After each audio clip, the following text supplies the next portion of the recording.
Vous êtes deux résidents de l'île du Port qui restaient à quelques maisons l'un de l'autre, si j'ai bien compris.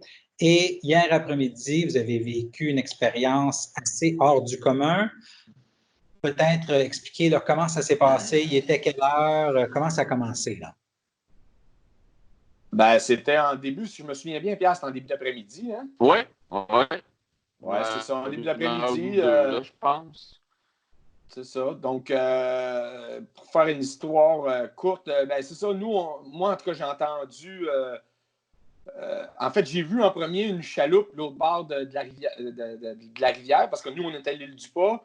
Et la rivière était. La chaloupe était du côté de l'île au Castor, là, ou en tout cas là, près de la rive de l'île au Castor. Puis. En tendant l'oreille, on pouvait entendre des cris à l'aide. Je vais me noyer, je vais mourir, venez m'aider, je ne suis plus capable, j'ai plus de force. Puis là, moi, j'ai vu Pierre arriver sur le bord du chemin là, en marchant, là, d'un pas rapide naturellement, en me disant Marc, t'entends-tu ça?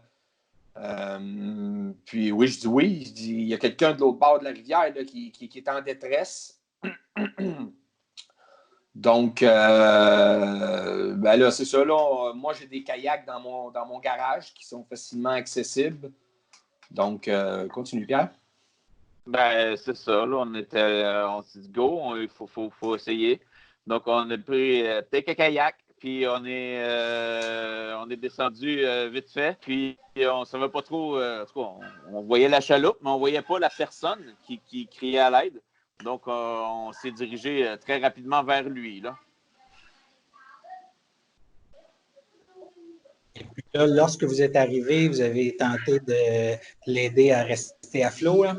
Oui, mais c'est ça, il se tenait très difficilement, il n'avait plus beaucoup de force. Et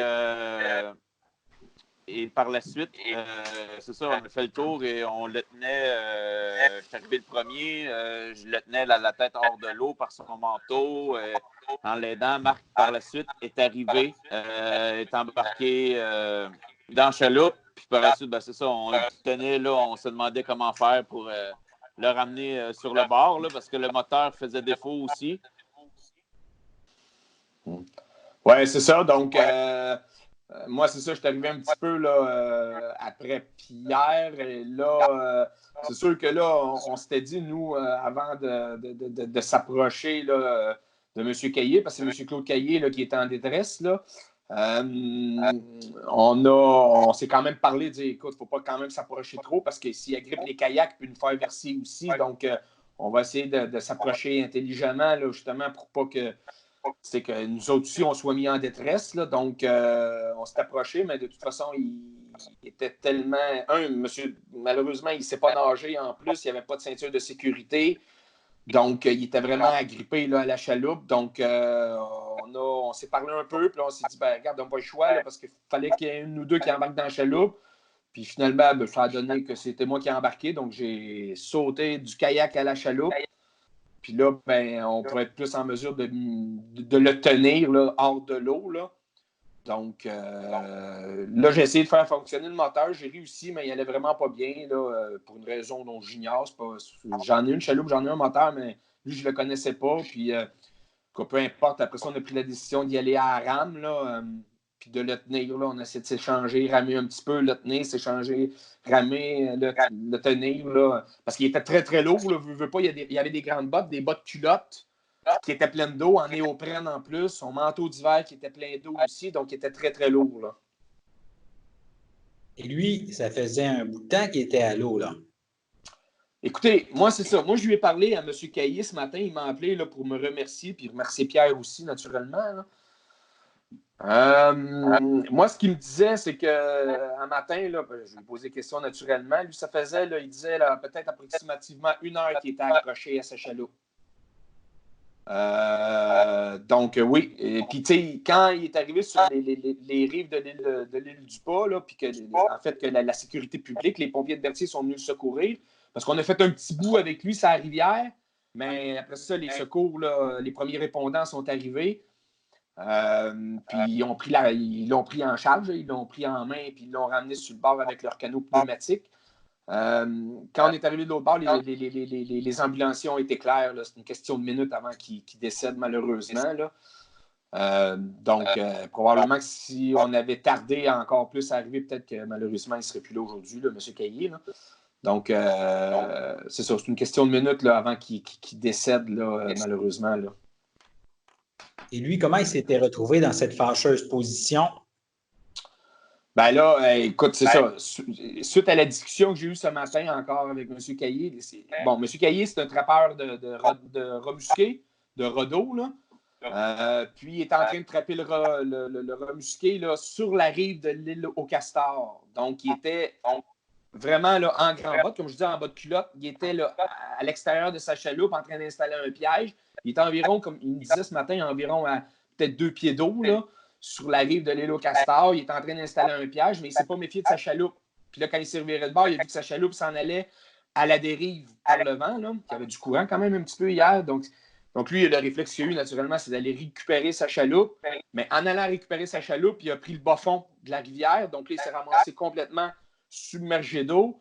Puis comme je disais tantôt, il ne sait pas nager, pas de ceinture de sécurité. Alors tout de suite, lui, il s'est agrippé à sa chaloupe, mais en s'agrippant à sa chaloupe, la chaloupe, elle était déjà dans le bas-fond. Là. Donc là, il est parti à la dérive, agrippé à sa chaloupe. Puis c'est là qu'il a dérivé. Il est parti de chez François Drainville, qui est un autre de nos cousins, là, qui est un petit peu plus à l'ouest de l'île du Pas. Puis il dérivait vers l'est. Puis c'est là qu'il a dérivé peut-être environ, selon lui, là, 1 heure de temps, là, jusqu'à temps qu'il arrive un petit peu de biais là, avec ma maison.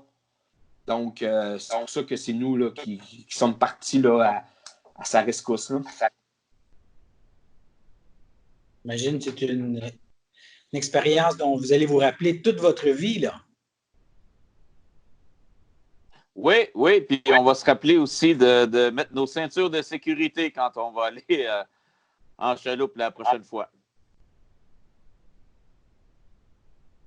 Avec du recul, quand même, c'était risqué, sachant que vous, là, vous auriez pu aussi tomber à l'eau durant la procédure là, de sauvetage. Oui, nécessairement. C'est sûr que, comme je disais tantôt, on a quand même, souvent on dit l'adrénaline, puis ça fait faire des gestes réfléchis. Je pense que ce qu'on a fait, c'est quand même réfléchi. On avait nos ceintures de sécurité. On y allait quand même parce qu'on s'était parlé, moi et Pierre, on a dit là, écoute, quand on va approcher de M. Caillé, de l'individu qui est en détresse, il faut faire attention pour pas qu'il nous emmène avec lui là, dans sa détresse, si on veut. Là.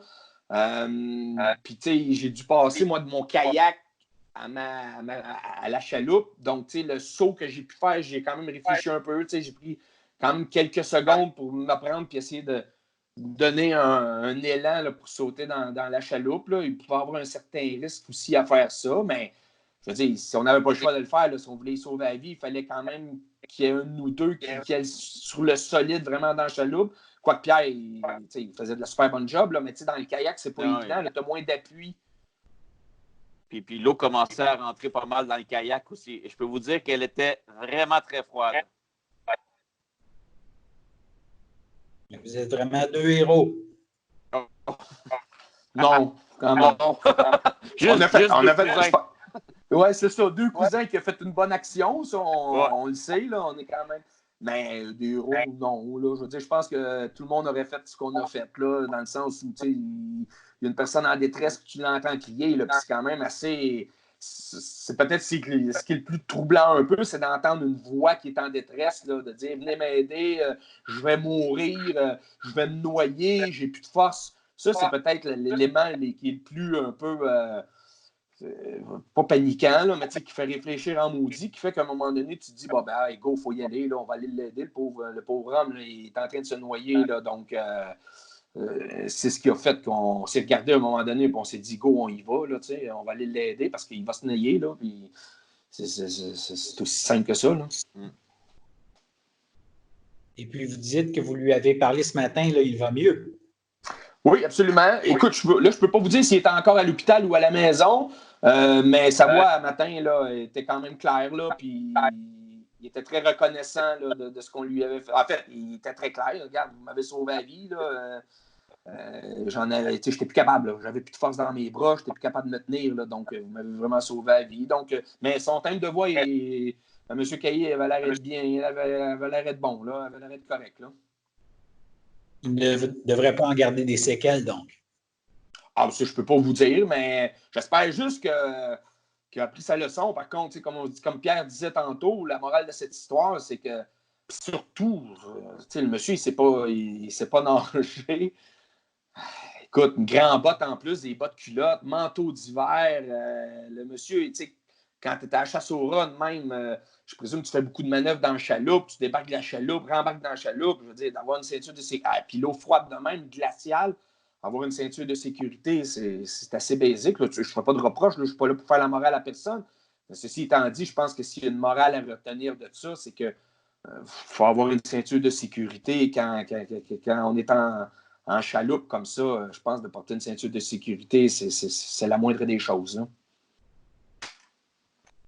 En tout cas, c'est un exemple qui risque d'en sensibiliser plusieurs.